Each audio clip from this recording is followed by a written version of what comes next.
Broadcast is now starting. All attendees are in listen-only mode.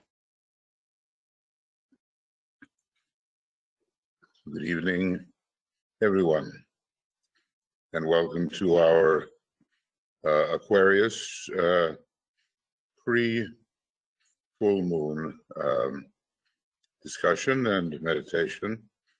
We've been presenting, as some of you know, a couple of broadcasts just in sequence the last 2 hours. And tomorrow morning, I think you'll see it in the chat box, at 6 a.m. GMT, we're beginning our Aquarius full moon exact time broadcast. And that's, we'll use the comprehensive link as indicated. And Tuya will be delivering that. So we hope you will join us. It's a very important sign. It's the sign of the hierarchy somehow, just the way the new group of world servers is the brought in under the light-bearing Taurus. So even though these two signs are squared, as it were, 90 degrees apart during the Aquarian age, they will both be extremely important because we will have the age of the new group of world servers bringing a great light to humanity and love and harmony and the Buddhic energy as much as may be possible. And already with Taurus, we have a close relationship to the earth, unusual relationship. DK describes that. And we have an unusual relationship to Mercury, because Mercury is Bud or wisdom, and that is the connection with the Buddha's sign, which is Taurus. And then, of course, Venus, which rules the third decanate in the ordinary sense. Third decanate of Taurus, of Aquarius rather, is the ruler of Taurus. So all the decanate rulers are there, except for a good old Saturn, which will present for us the need for a lot of adjustments. Now, this will be under the hierarchy, dispensing the waters of life, pouring them out upon humanity, helping as Aquarius is a cleansing sign and a healing sign, helping to clean out the threefold fables of the king Augeas, who represents the egotistical humanity who just doesn't care that cleanliness is really next to godliness. So the stables have to be cleaned of their filth, and this is going to be the big role in Aquarius in the beginning.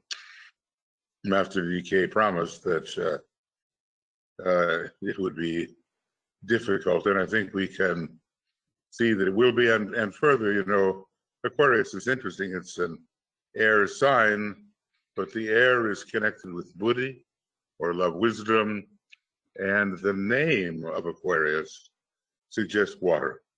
And water is esoterically matter.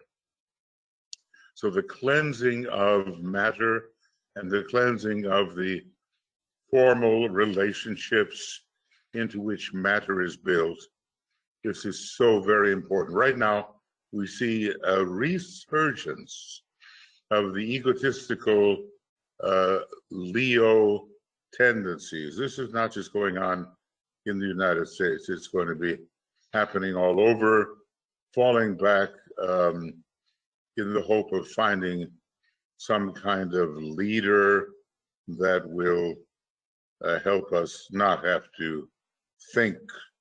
Hitler had a very deep Leo in his inner horoscope, the Tibetan tells us, and Mussolini was a Leo, and the rising sun of Japan, the triple axis powers here, suggested Leo. It is a sign that can be terribly misused, and naturally you would expect some kind of reactionary approach as we move toward the open door of Aquarius, when so many people will be able to take the first initiation and have the waters of life and the love energy in general distributed through the heart center. Master DK talks about the wonders of the New Age. You can only imagine what he can't conceive.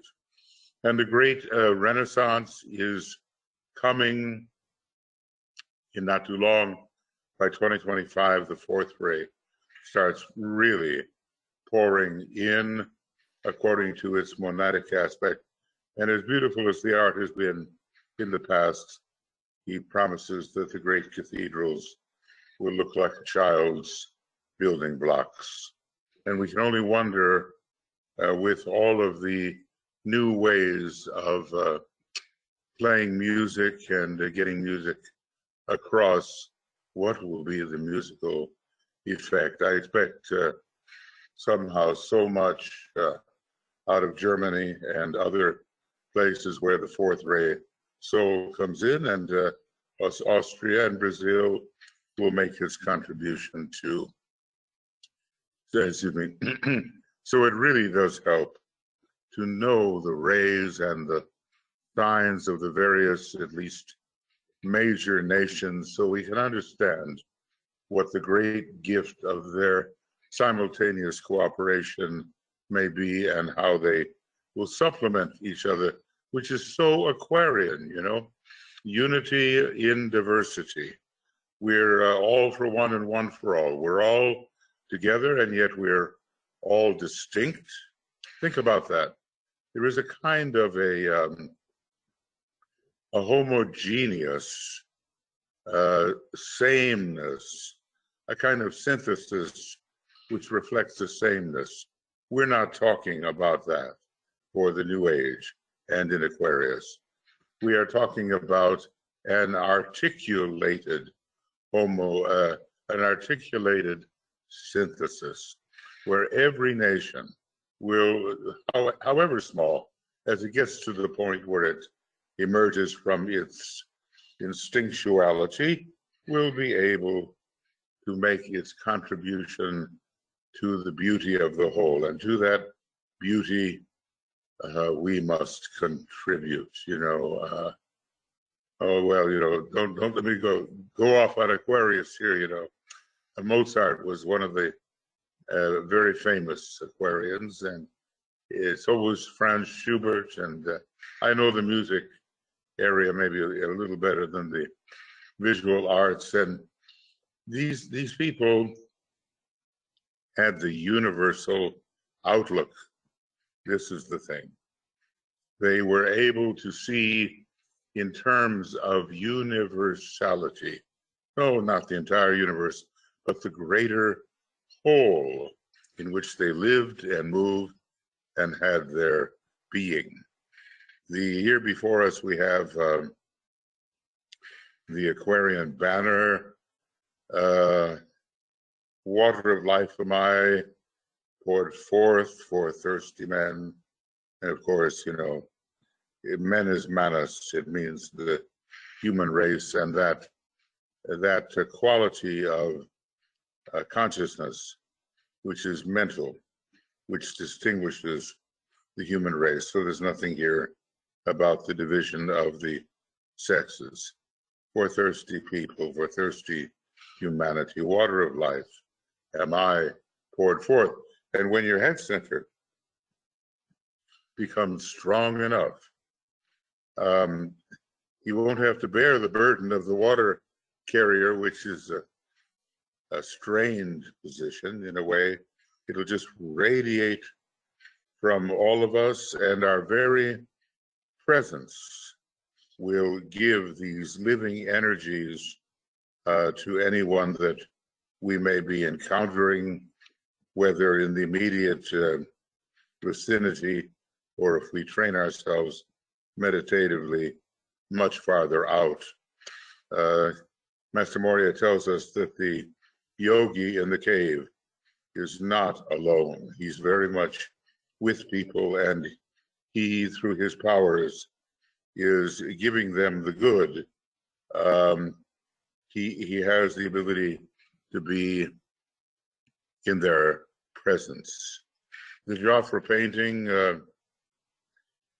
well, there are the seven, and the seven chakras, which are fed by the circulating energy here. And there's kind of always suggesting a flow in this particular diagram or sort of illustration. You can usually think that Uranus, the violet planet, will be the ruler of Aquarius.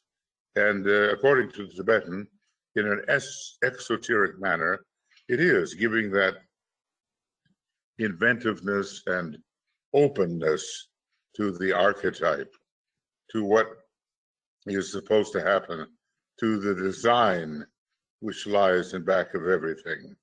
But Uranus is even more. It's the strongest veiled hierarchical ruler of Aquarius. The strongest veiled hierarchical ruler. It's veiled by the moon, and this is really a sign that's going to relate us to the solar system and to the wider cosmos. Jupiter's right in there for disciples and for aspirants, giving the great heart, love, inclusive, holistic energy. We don't always have to be fragmented, The interesting thing is there are many Aquarians who simply narrow down their vision, and their attention goes within the group towards which they aspire, or with which or in which they are members. But there are also those who really open the floodgate of love and inclusiveness, and those people can go hand in hand together through the portal of initiation. Finally, it's the moon.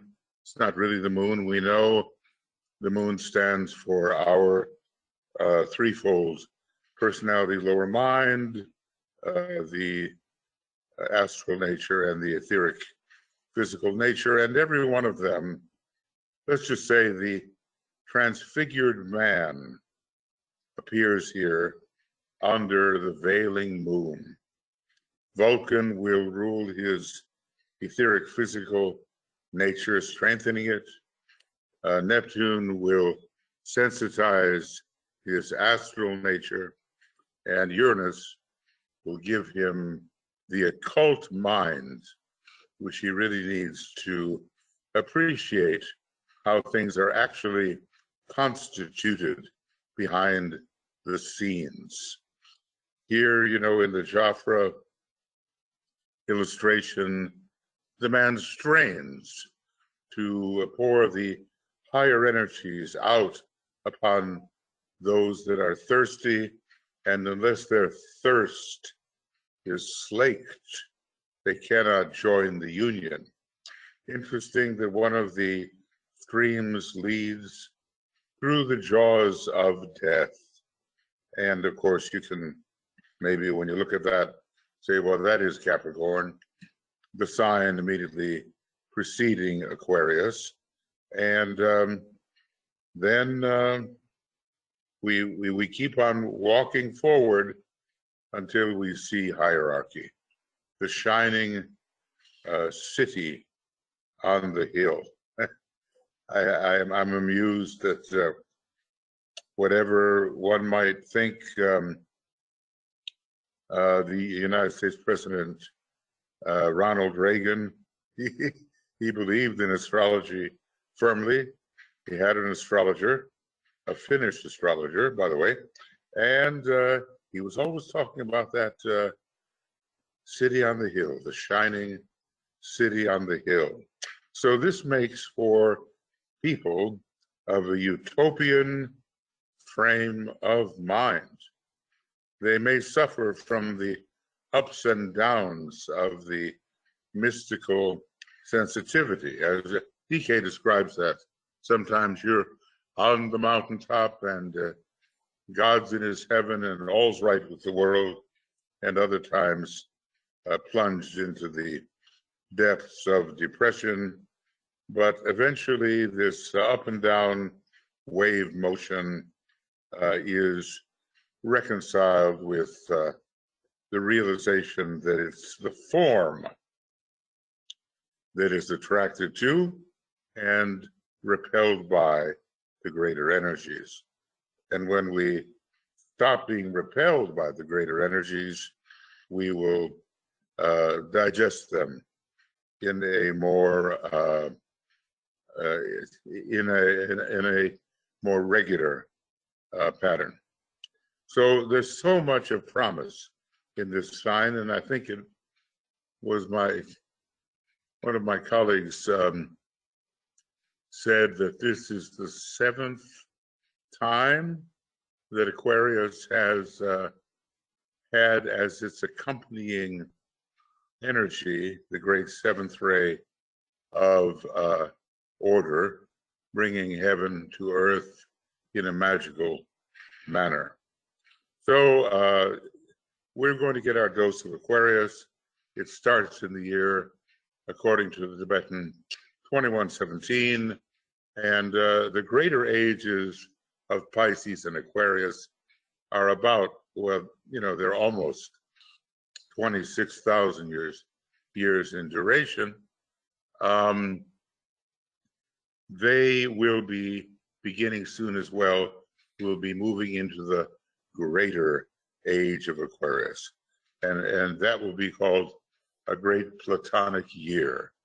And so we will have, when that occurs, something like, you know, Aquarius sub Capricorn, Aquarius sub Sag, Aquarius sub Scorpio, Aquarius sub Libra, and all the way around the zodiac.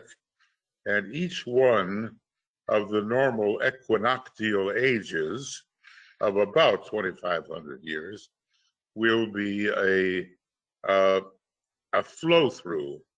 We'll have flowing through it the energy of the greater Aquarius. It's a sign of promise for so many human beings.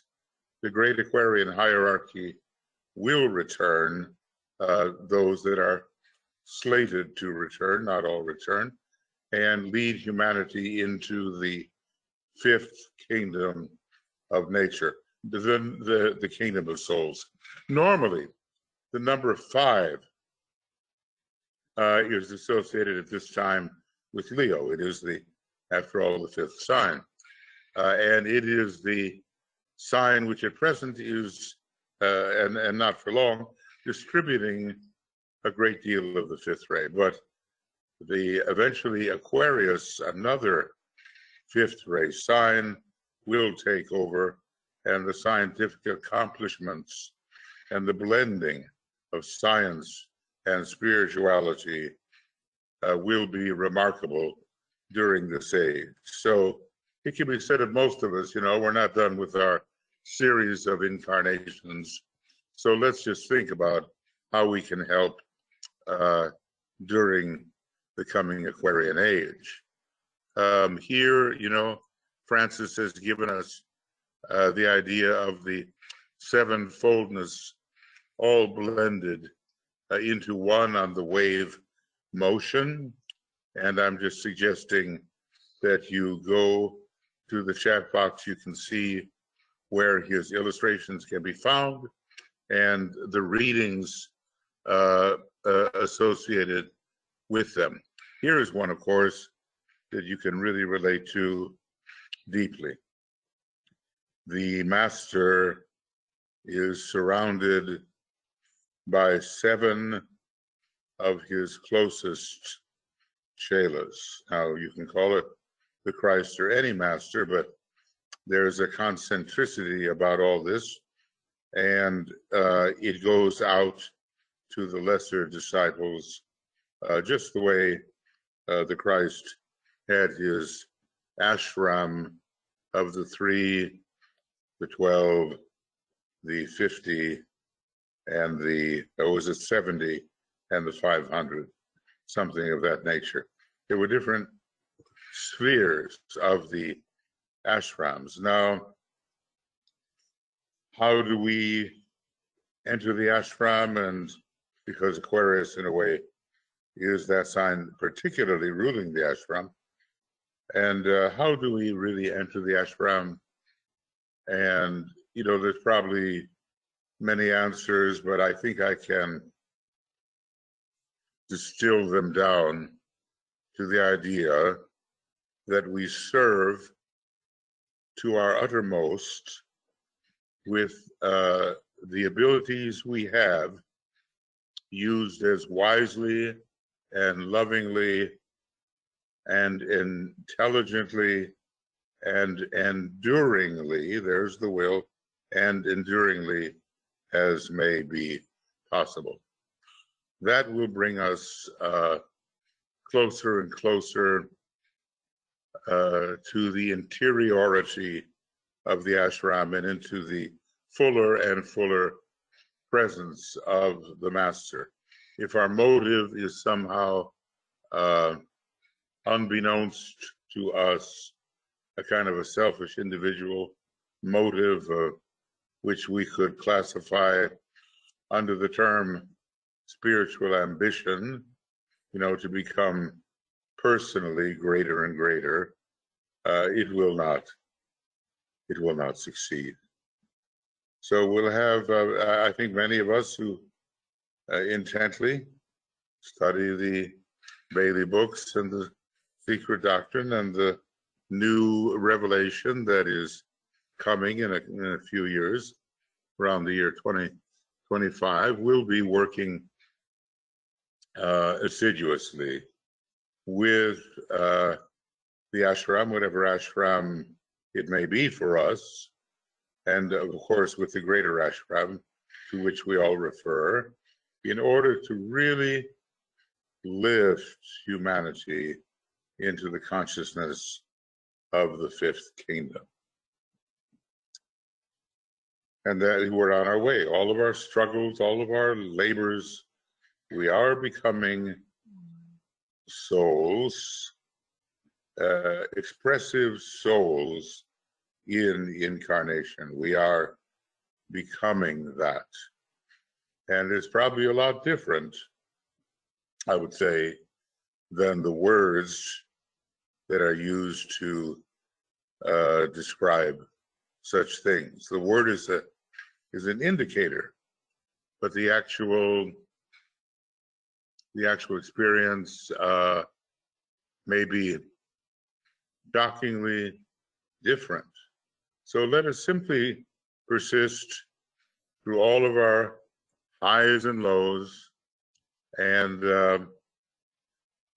not withdraw.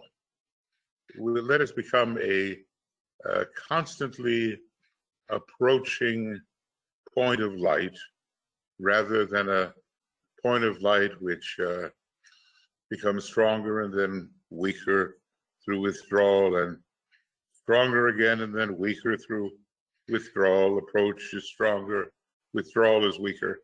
Let us be more persistent in our approach to the center of spiritual energy, the center of the ashram.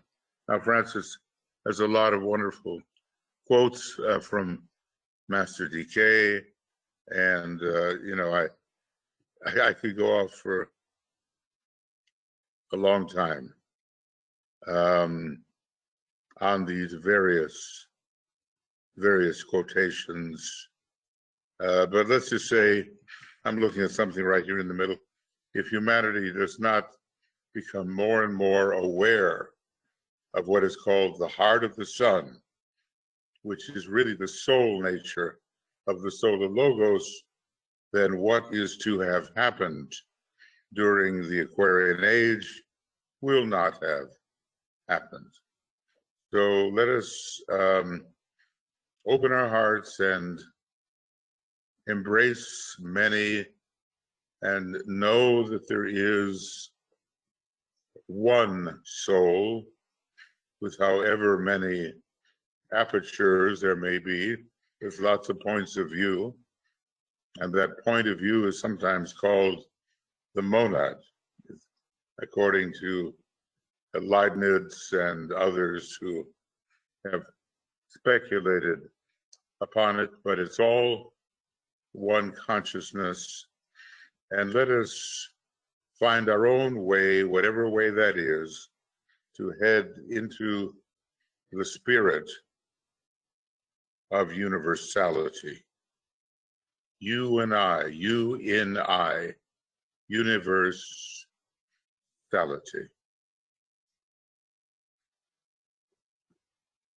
Now, if you want, more along this line, you go into my video analysis of the entire book of esoteric astrology, and you'll find that on Makara and also on YouTube. And there will have been time there to elaborate more on all of these fine Aquarian anticipations. Also, the book on the egoic lotus, or the egoic lotus, brings in a lot of that particular sign and its value in the later days of synthesis and of personal evolution until the personhood is absorbed into the soul. Okay, friends, that'll be that. And as I say, my apologies to Francis. He's done so much work here, but you can now gather from the address given in the chat box his fuller explanation of what he considered important in Aquarius and how that importance links with the illustrations he has so beautifully prepared for us. Okay. So now into our meditation.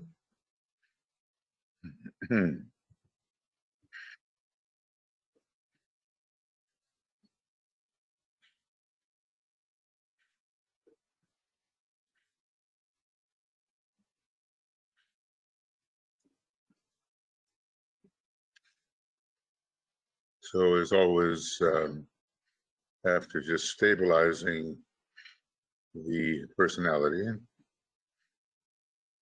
often done with the regular breath,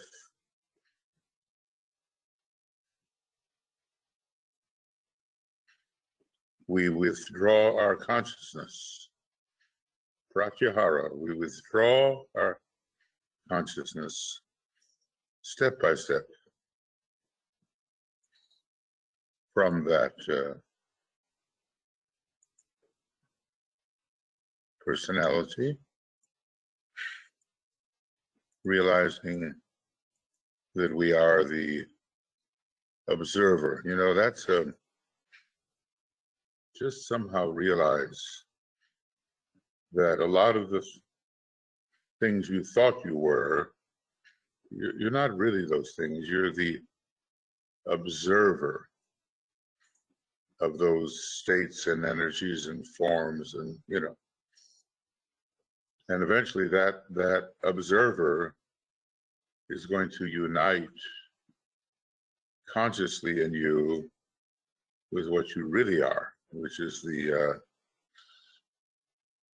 unit of pure being, which is self-conscious, and yourself then will be the whole world and even greater, the universe, and so forth. Big ideas, but to be realized. So we feel ourselves away from the etheric physical. We see it. Away from the emotions and feelings, we see them. And the observer of the many thought forms and cogitations, we see what's going on in the mind, and later, all the way up, we will see it. But in fact, we are emerging into a kind of higher world where there is light, spiritual light, spiritual love. It's not just desirous attraction, and spiritual sacrificial power and will.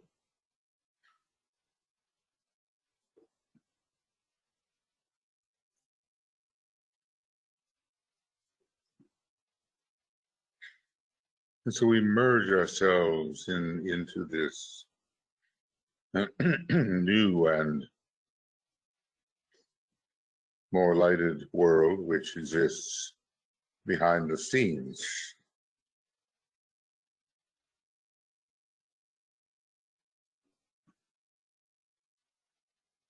And if we could just stay at that point of tension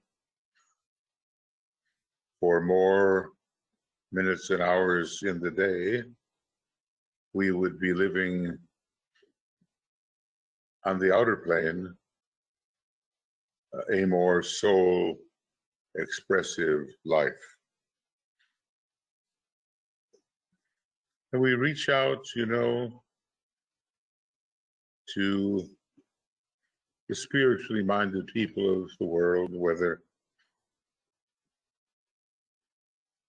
the men and women of goodwill or the more focused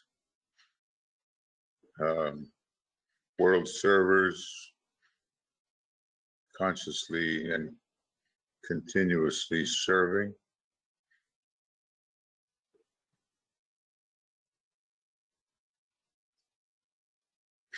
And we realize that somehow, there's a real link there between ourselves as those who realize they are the soul, or at least the soul infused personality, and those others who are apparently others, not really, who are spiritualizing their lives. There's a link. Wherever they may be, think of it. Someone's doing good somewhere, and there's a link between you and that person.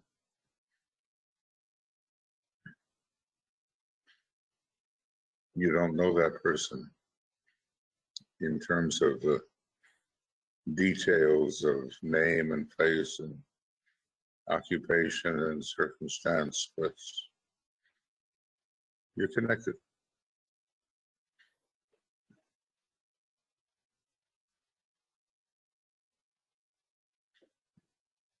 In fact, really, if we were to follow it out rigorously, we would find ourselves connected to every human being, whether in the body or out of the body. It's one being, one human hierarchy called the initiates hierarchy, number 9 and number 4, depending on how you're counting. It's one, apply the principle of universality.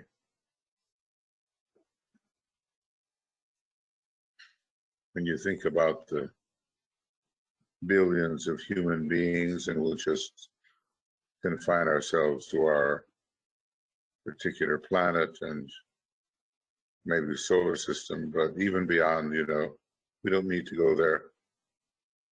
We are connected. And so because of this connectedness, we realize, just ponder it, the one soul of humanity.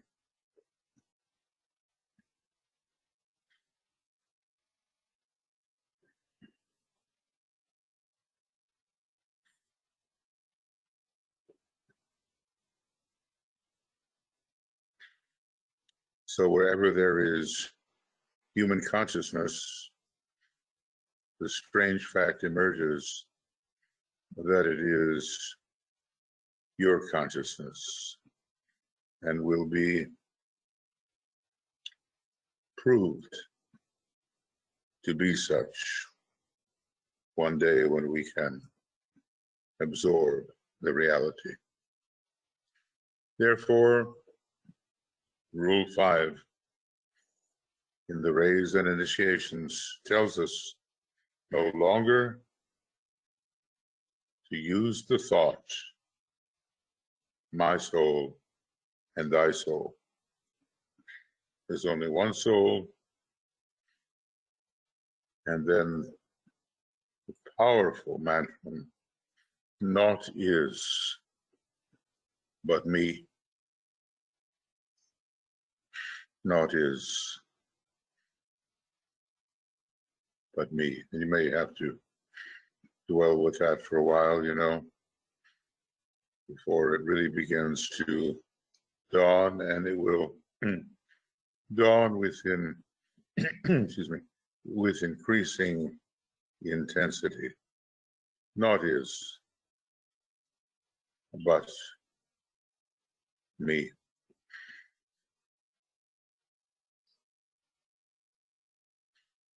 It's a huge statement going beyond the human race and the human gathering of monads.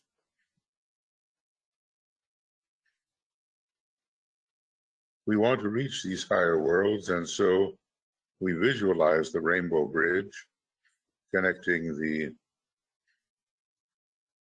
mental unit with the monastic permanent atom, a sevenfold bridge of 7 colors, but for you, for me, 2 are more prominent: the color of our soul ray and the color of our personality ray, if we know them, of course. And basically, in our meditation here, we're using the indigo blue. So here's the colors. But indigo blue is connecting first the astral body, verging upward into the triad towards the Buddhic level, but passing through accumulated energies from the soul. We, the higher personality, accumulate energies from the soul. We gather them around the mental unit and form a pool of collected energies.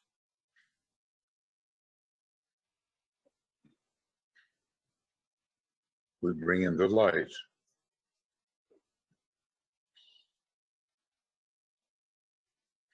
We bring in the spiritual love.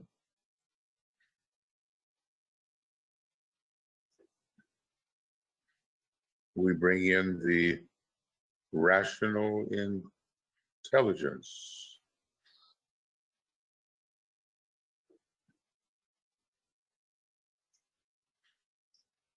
We bring in this growing sense of synthesis.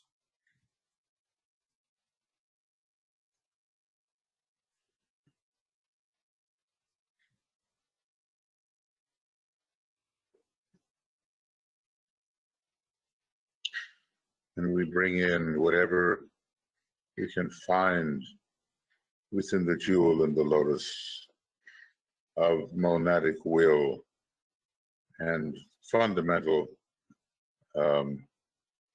soul body radiation, and all gathered in a pool of retained energies, which we imagine.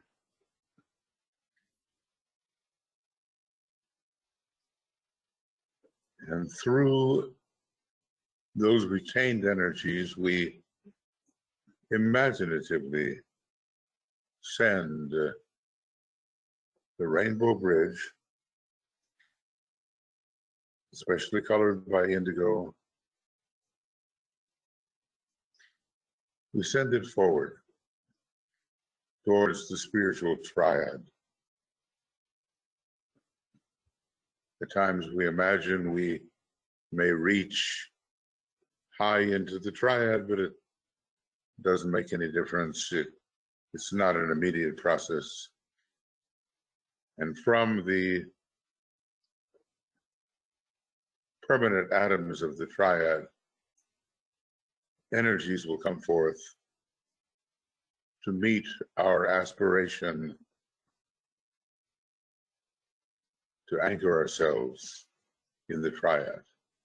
And the way we give this real propulsion, we imagine that rapier-like beam of light, white light, shooting into the triad as far as it can go. And as we do that, we sound the Om outwardly, and inwardly we say to the group and to ourselves, the second ray, word of power, I see the greatest light. You can do your Om as long as you want. I'm a little shortened in what I can do, so just keep going if you need to. Outwardly, the Om. Inwardly, the mantram as that rapier-like line of light shoots into that area of energy we call the spiritual triad.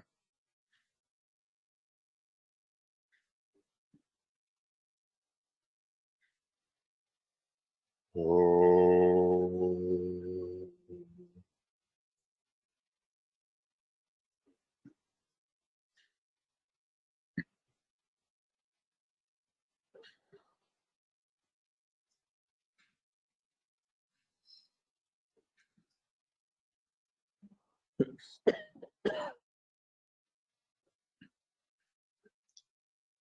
Oh.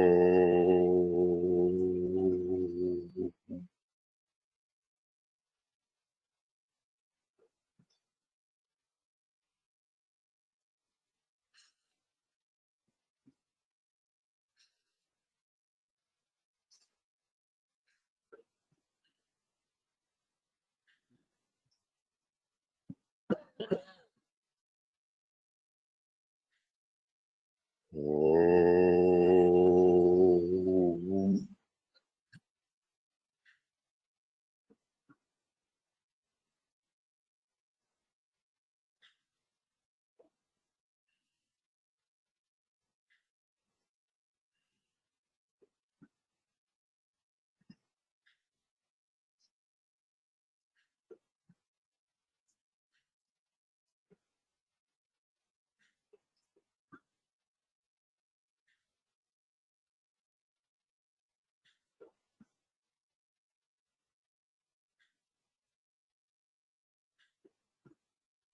I see the greatest light. And for practical purposes, our goal is the light of the higher mind, the abstract mind, and especially one day, the light of Buddhi, the light of the intuition, and the light of the spiritual will. We will not really reach the highest subplane, which the energy of which is reserved for those who are 2 steps beyond a master. But one day the light of the monad will shine, and the unfettered light of Shambhala will illuminate the purpose we are intended to serve, and indeed we will see a greater light.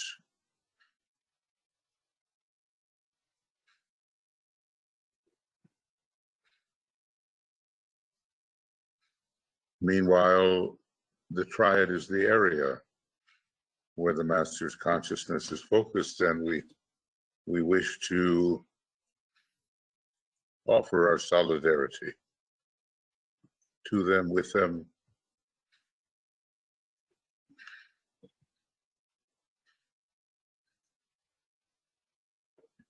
Let's think first of the entire spiritual hierarchy as we sound the Om, offering our cooperation in expressing the divine plan. Om.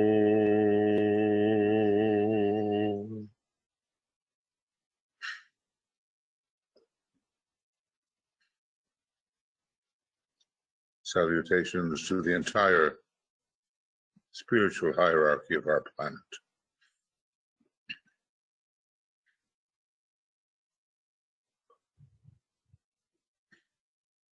Om.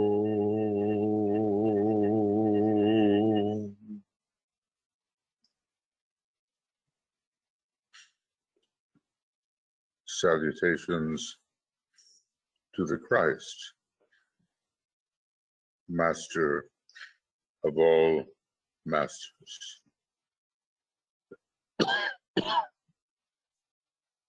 and the teacher alike of angels and of men.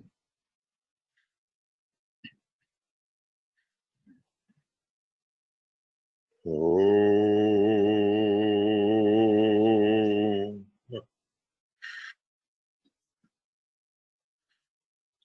Salutations to the triangle of Masters Moria, Kutumi, and Jual Kul. This triangle with which we on the Theosophical line are working most intimately.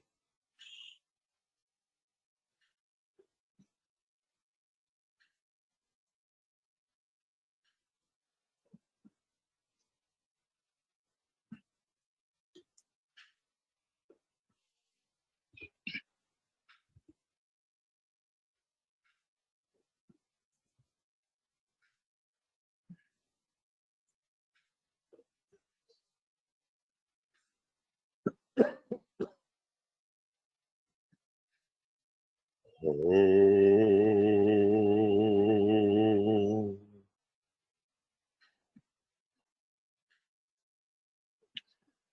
Salutations to the Master Moria, the head of all esoteric schools and esoteric organizations.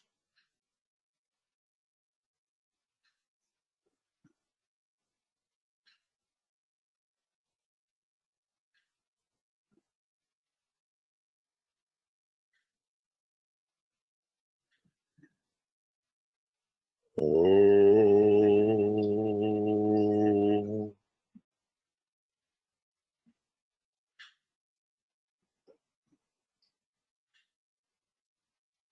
Salutations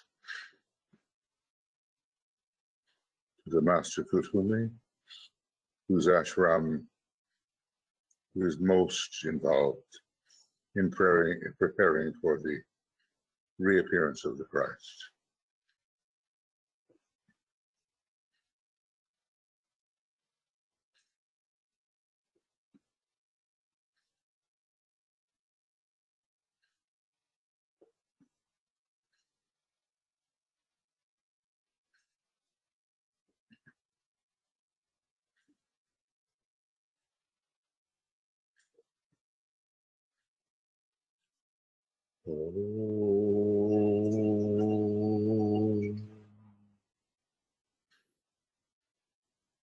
Salutations to the Master Jwal, who has given us the blue books and much of the secret doctrine.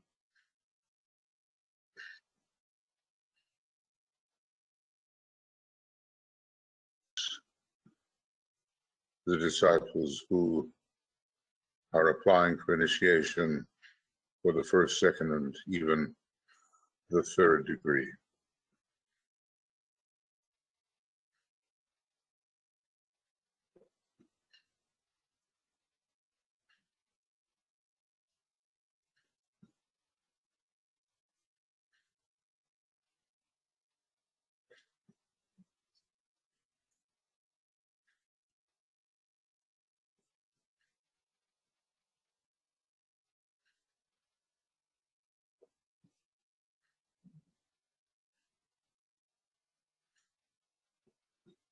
Oh.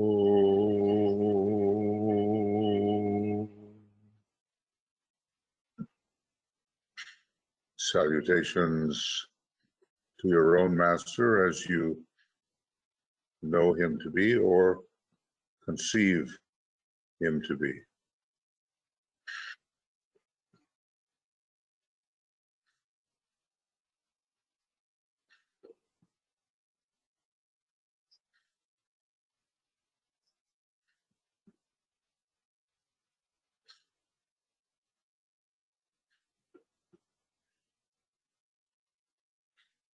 And again, salutations to the entire spiritual hierarchy. Oh.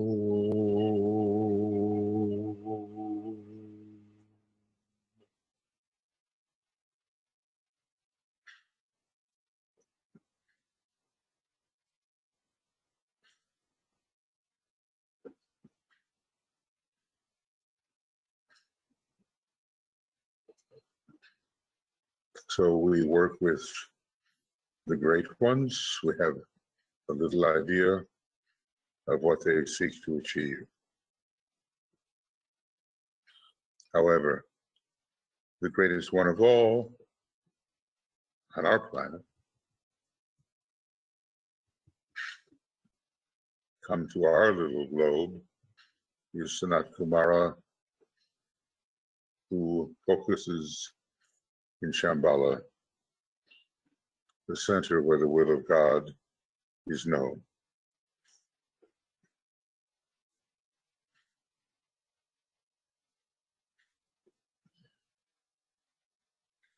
So with deepest reverence and in all humility,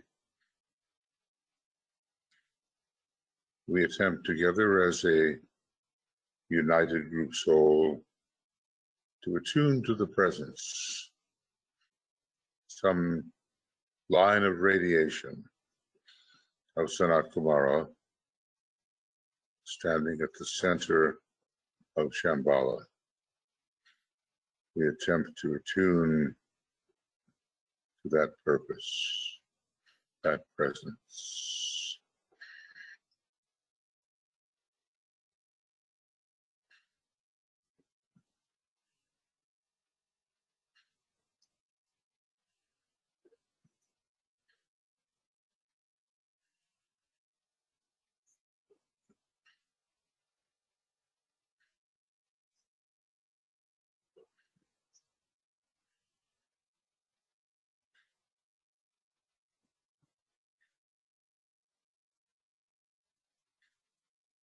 and to be guided by as much of that purpose as we can fathom as a group or individually, because the time has come now when the larger planetary purpose must begin to enter the consciousness of the disciples who seek to help the hierarchy manifest the divine plan.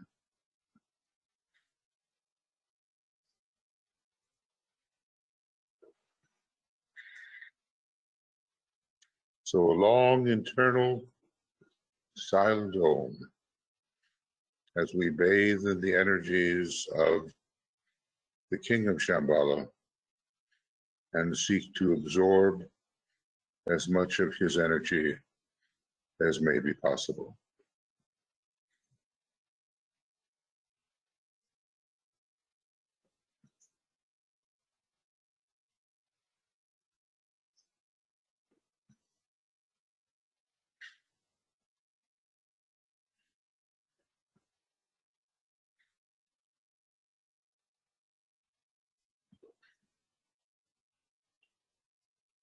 Now together we begin our exposure to the energies available at this time, planetary energies, the zodiacal energy of Aquarius, the ever-present solar logoic energy.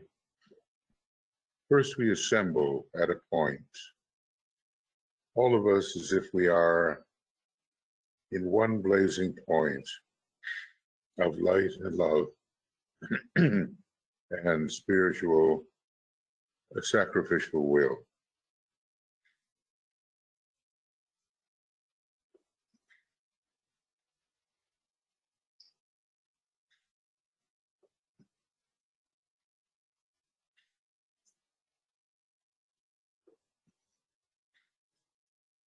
And according to the instructions, there is a golden pathway leading to the heart of an indigo sun, and there we will meet the consciousness of Master Decay, who will impress us with his thought. So above the pathway, as a point of light, a point of love, a point of will, all united, we hover. We hover above the golden pathway.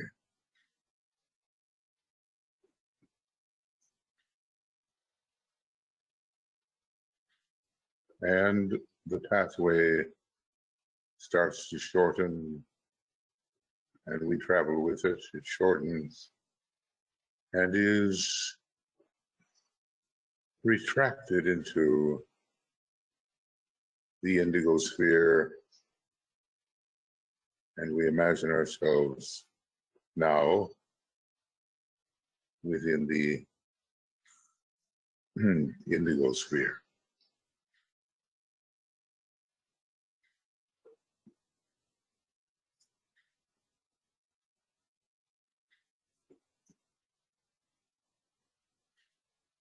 And we have a particular, at this time, sensitivity towards the thought of Master Decay. We are within the 12 hours ahead of the full moon, actual full moon.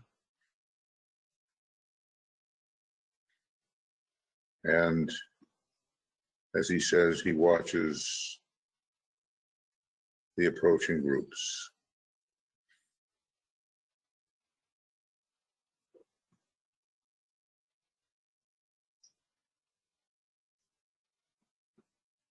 So as we carry on the next encounters, it's as if the thought of Master Decay is within us, around us, interpreting for us, propelling us forward.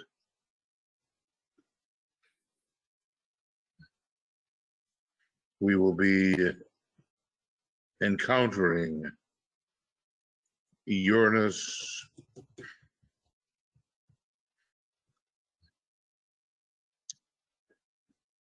Jupiter, and the moon. Not really the moon, but the moon as it veils all three of the planets needed for transfiguration,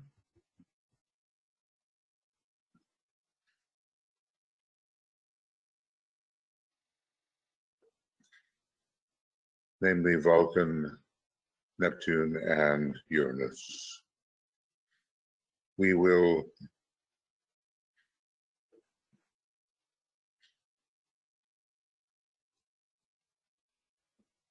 confront the transformational nature of Uranus, the magnetic inclusive power of Jupiter, and the transfiguring energies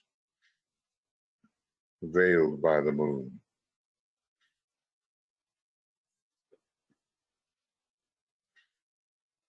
We always need better and better flows of these planetary energies so we can absorb them and build them into our nature.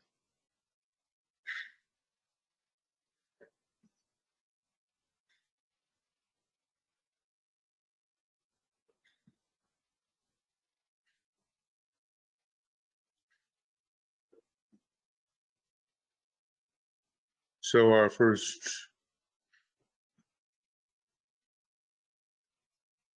encounter is with Uranus, the turquoise planet, the mixture of the green and the blue. It's the home of electric fire, eventually on the monadic level, and we can transmute our nature in the presence of Uranus, leading to transformation, transfiguration, translation, the idea of trans, going across from our present position into a more archetypal position until we can reflect the pattern in the heavens. There is an individual pattern for each one of us, and then the pattern for humanity.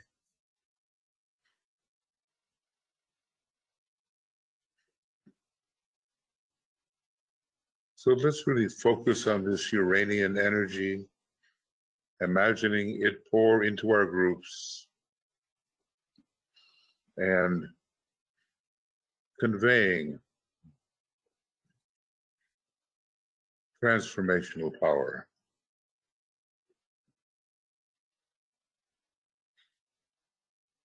And we'll sound the Om as we imagine that flow coming in, improving the power of our groups to bring about transformation in humanity and in the world. Uranus flows in.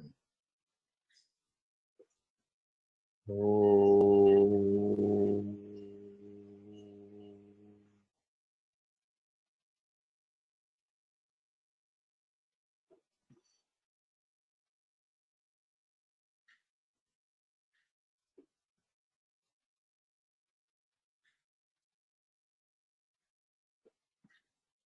Sometimes we think we are limited by the walls of Saturn, but we have two planets here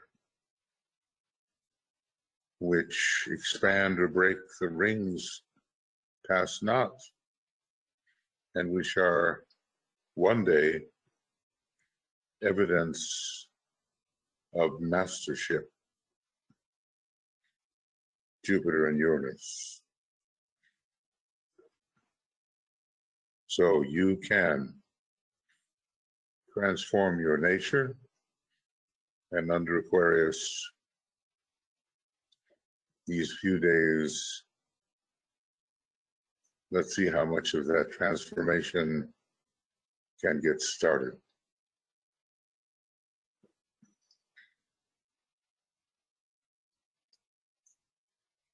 Then we focus on Jupiter, the esoteric ruler, one of the largest planet we have, mysterious, probably the planet that is almost a star like the sun and is closest to our solar logos, just the way Venus is, for instance, closest to Sirius. Here is this immense planet. And DK tells us the force that brings all things together. It's going to somehow rule the law of cohesion. Another name is the law of attractive coherency. Jupiter making wholeness where there was fragmentation before.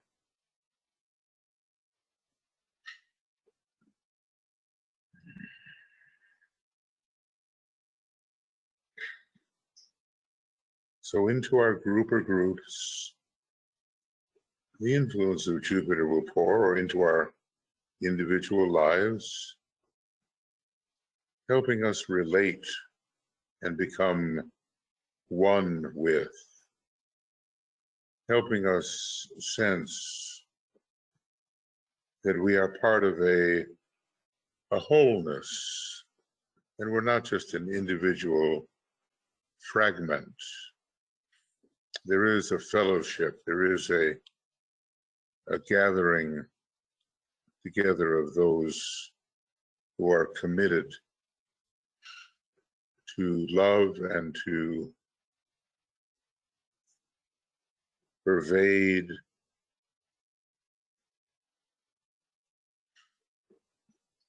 and to be in union with. So we'll sound the Om, and we'll watch that Jupiterian energy, the bluish purple, the purplish blue, flow in to our lives and improve them where needed.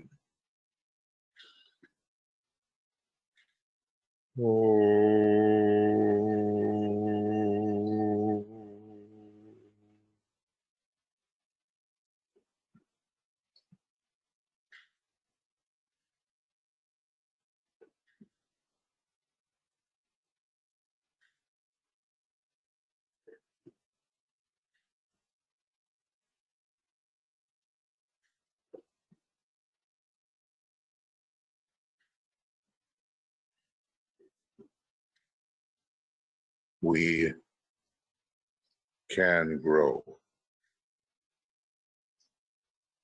and we will grow spiritually, and we will grow together in a group.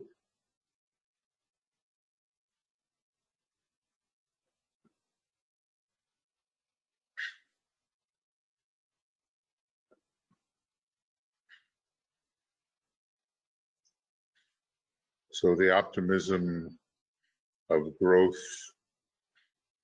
towards a more spiritual life and growth together is with us.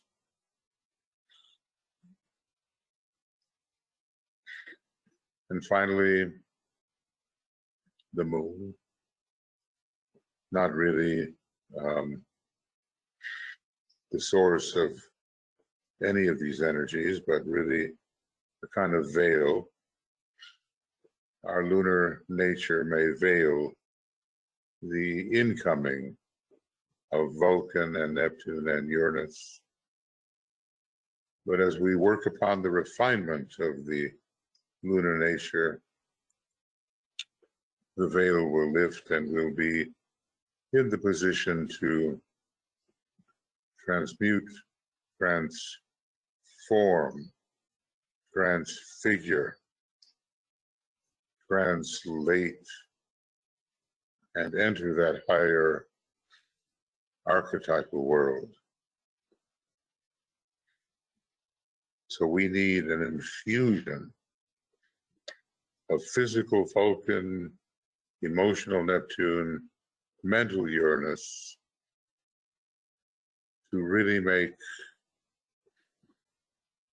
us members of the hierarchy.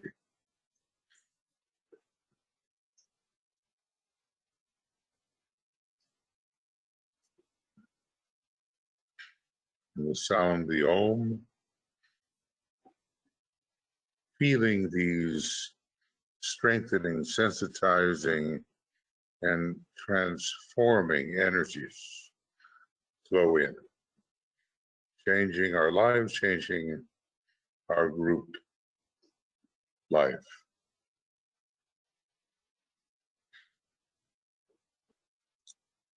Oh.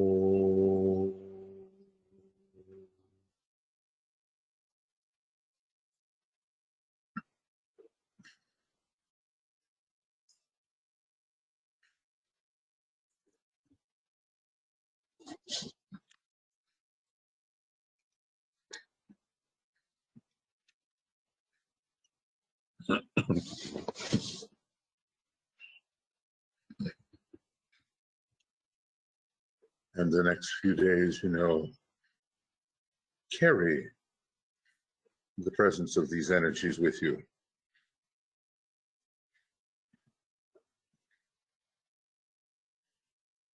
And sense that they are real, and you can absorb them, you can distribute them, you can share them, you can stimulate your own life and the life of others with these full moon energies which deliver the energies of the planets in our solar system of love wisdom. Think of it, the deepest thing in our solar system is to be part of that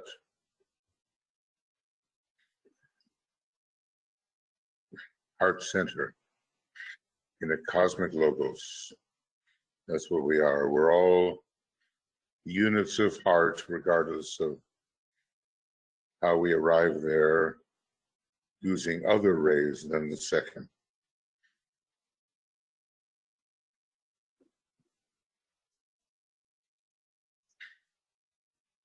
So if our God is a God of love,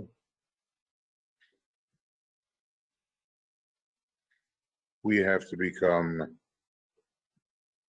units of love, love wisdom, using all the other rays we have and the rays of our group to get across love wisdom.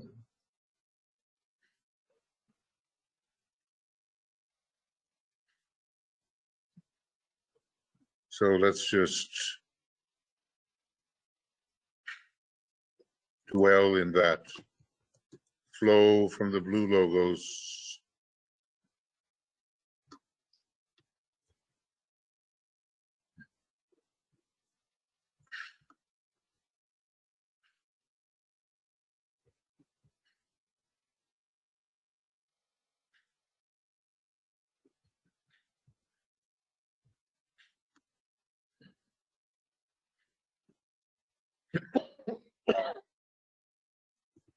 This great deity who is a heart center.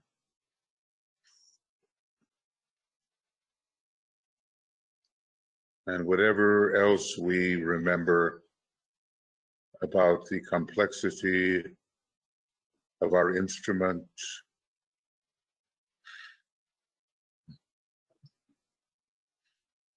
We, after all, are units of love wisdom, and we will not have success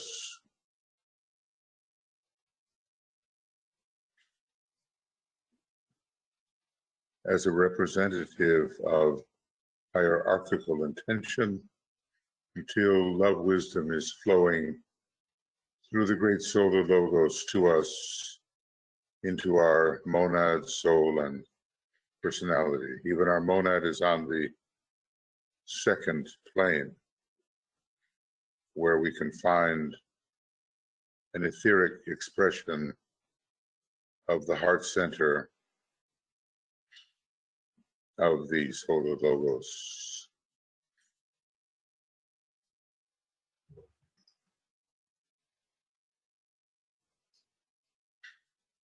So in Aquarius, we do learn to serve. There's that constellation. Before the mind's eye, water of life am I, poured forth for thirsty men, or for the thirsty, for thirsty human beings.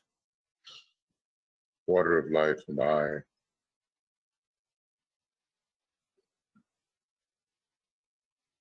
Holding a magnificent future in the fifth kingdom of nature before humanity, and especially before those who have advanced to the point where they can really take the step, That step involves the first initiation.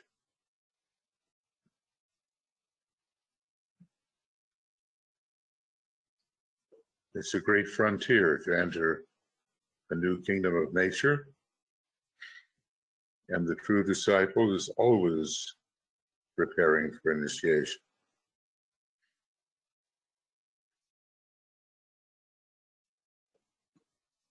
And we should be too, advancing ever more intimately into the heart of our great logos. Of course, it helps that our planet also has the second ray soul.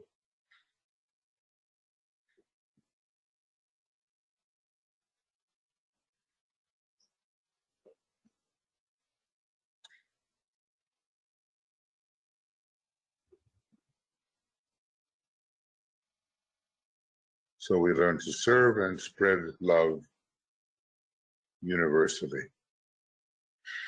We learn to serve. That's the great lesson that the Lord Maitreya, the Christ, has conveyed. Another step along the way to the lesson that the wisdom and light of the Buddha conveyed. Truly see in a clarified consciousness. But let us ponder on this mantra that we'll be pondering for some days now. We're quite close to the full moon, 7:33 and 8 seconds. Tomorrow morning in Europe, in London, that's the Greenwich time, universal time. Just ponder, friends, and see how it's working out for you and for your group. Water of life am I, poured forth for thirsty men.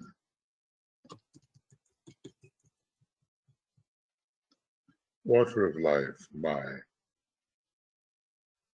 poured forth for thirsty men. And when you're doing that too, see if I find it, you can think of the special quality of light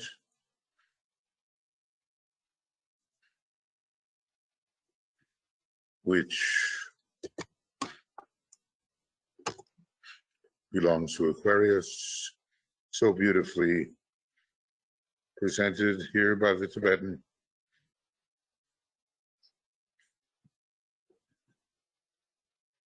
You are displaying in Aquarius the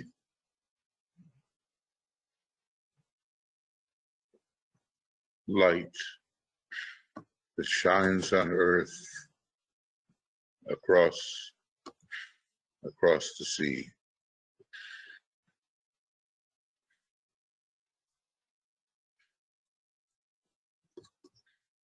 And this is the light which ever shines within the dark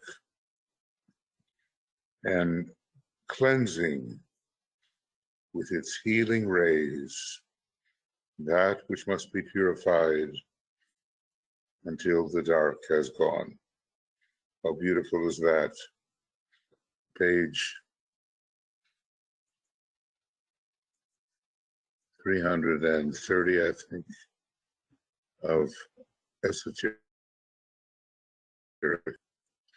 Water of life am I, poured forth for thirsty men, and I am dispensing the light that shines on earth across the sea, bringing cleansing and healing until the dark is gone.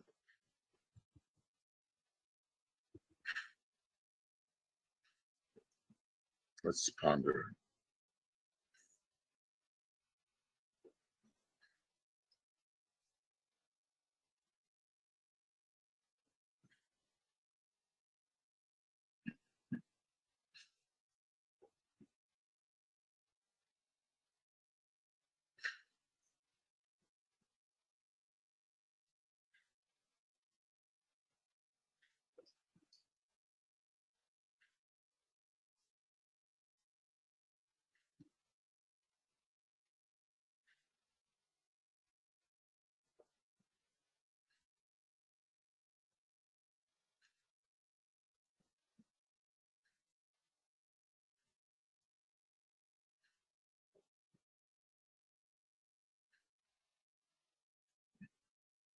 The true world server finally appears in this sign at the 3rd and 4th degree, maybe the 5th too. Water of life am I. You know, not the water is spiritual energy, poured forth for thirsty men.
So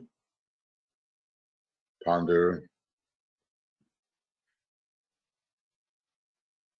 over the coming days with others, with the groups, on that for some minutes during the course of the day. You can dwell a long time. You have many gifts. You have a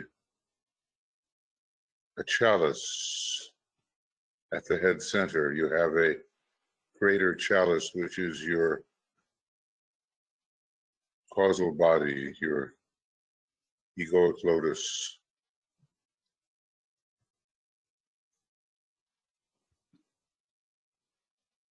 You can utilize that great psychic power, the ability to discern the needs of others. He points that out as one of the greatest psychic powers. What do people really need? Anybody that you may be encountering. You don't want to always be thinking, what do I want? No. What do people really need? And then out of your chalice and from the energies, the waters which you can attract, you share.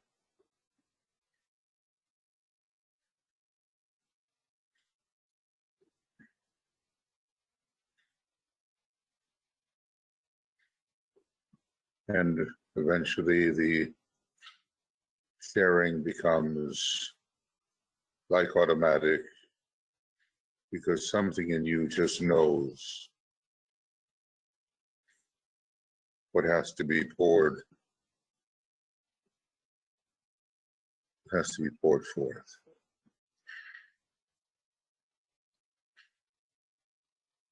Of course, we don't always succeed, but we keep on offering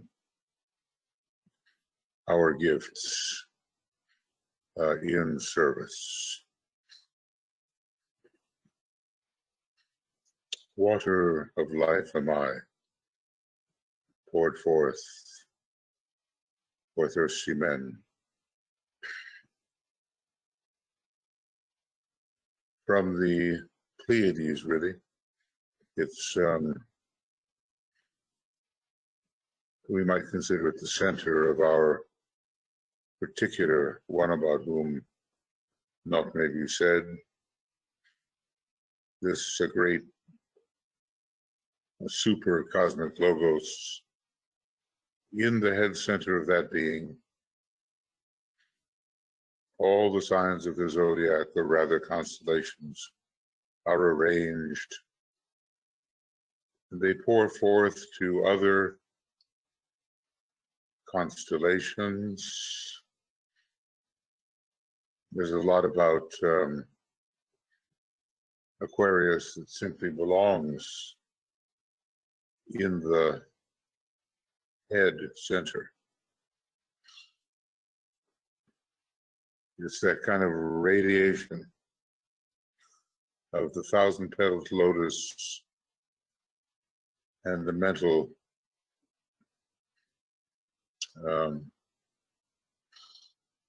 well, let's say the many stars of the Pleiades are representing those petals. I'm sure it's all brilliantly organized. But the Aquarian energy will pour forth, uniting us, exhilarating us. We might say electrifying us.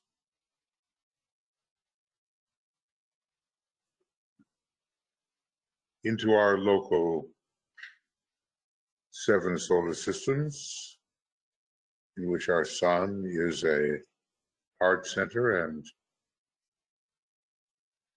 the universal becomes concrete into the solar god. And then, of course,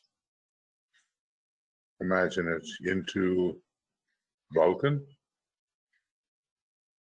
Jupiter, Uranus, not to forget Neptune, with its relationship to water, as Aquarius has. And these planets are stimulated.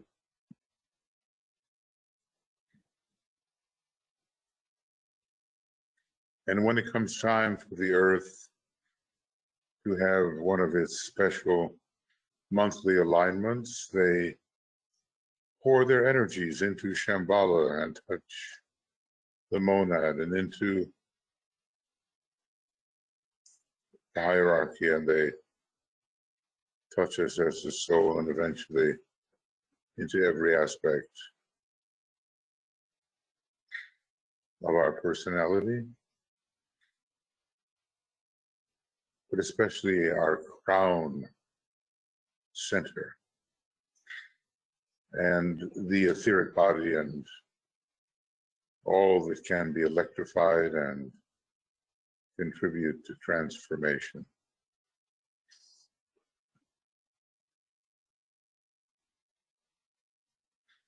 This is now the age of transformation, and we need not remain the same as we have long time been, but can break through into greater possibility.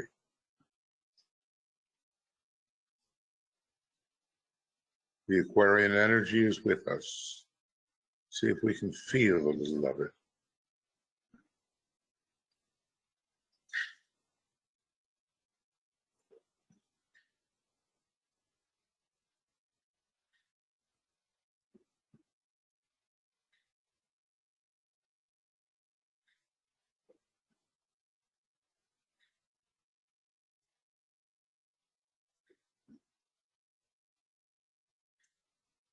We haven't been so successful in archetypal living according to the arrangement on the higher planes, which, if followed below, will mean successful expression. But we can be more successful. And we can think out into the world, or maybe of the entire world itself, and of humanity. Where is this Aquarian energy really needed?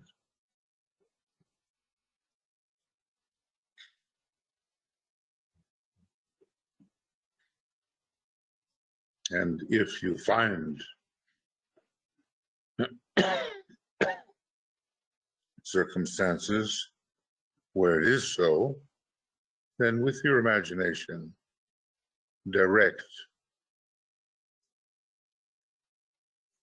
the energy towards that area which can heal and cleanse and lift the darkness.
I'll give you an example. Being an American, the soul sign of America is Aquarius. The expression of that soul sign will always be challenged.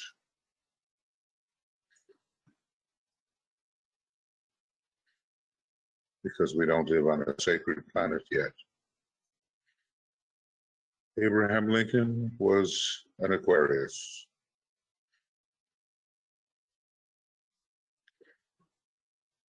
Franklin Delano Roosevelt, says GK, that great disciple, was an Aquarius. Lincoln the Avatar, Roosevelt the great disciple. The previous occupant of the White House had Aquarius rising.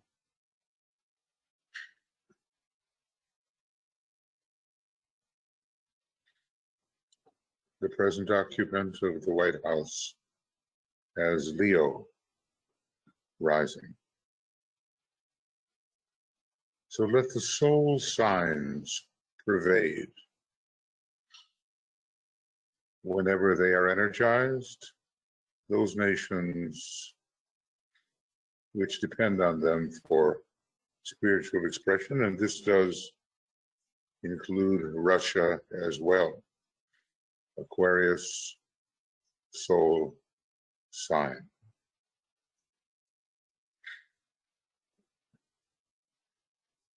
You and I can direct these energies in the imagination. We can direct the planetary energies in the imagination. And we can work within, helping to solve the problems which have manifested on the outer plane by preparing a better model on the inner plane. So let us do that over the next 5 very intense years of the period of the Forerunner.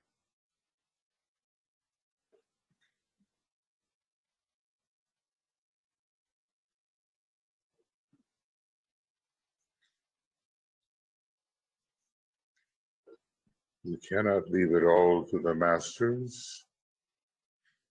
They require, as any true hierarchy does, helpers on the outer plane.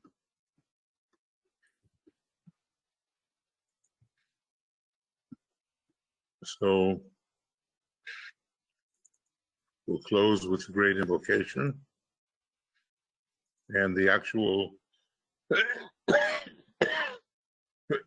excuse me, full moon will be at 7:33 and 8 seconds tomorrow GMT in the morning. And we'll start the broadcast at 6 a.m. GMT. So we'll close with the great word of power, this mantram of light and power. And of course, love is within it. And when the Christ decided on a great sacrifice for all of humanity, in a universal sense, this word of power was given out. So here we go. From the point of light within the mind of God, let light stream forth into the minds of men.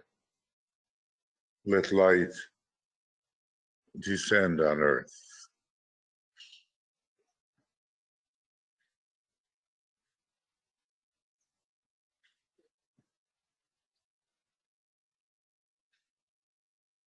From the point of love within the heart of God, let love stream forth into the hearts of men, and may Christ return to earth. From the center where the will of God is known, let purpose guide the little wills of men, the purpose which the masters know and serve.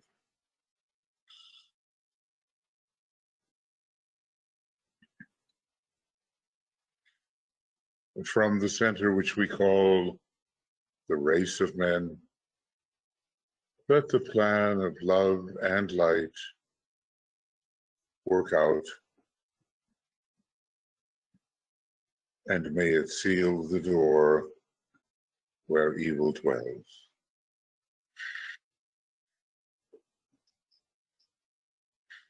Let light and love and power restore the plan on earth.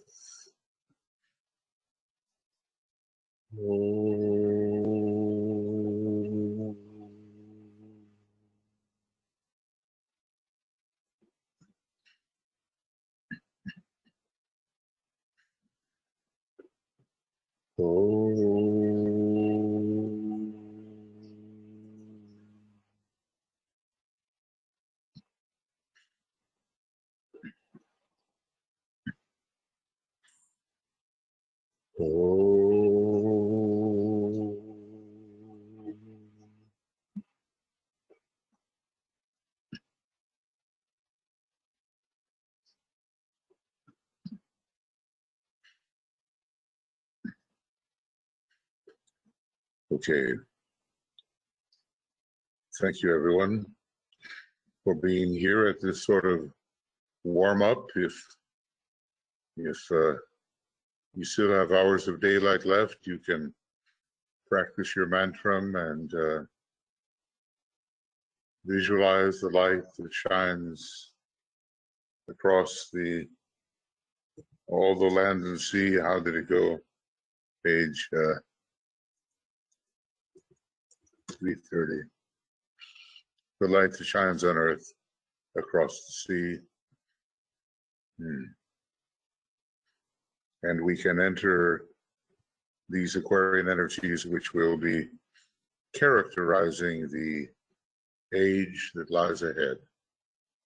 And then tomorrow, if you don't have your own arranged full moon work, then please join us at the YouTube link, which we always use for broadcasts, and which I think is in your chat box there. And we'll be very happy to celebrate the actual moments of the full moon with you. It's like a door, he says, or a window that opens at no other time. So we can take advantage of that. So lots of love and many blessings to all of you from the broadcasting webinaring team, and we'll be seeing you soon. And then it's going to be early here in the morning again. Not much sleep here, but anyway, be seeing you soon. Bye-bye.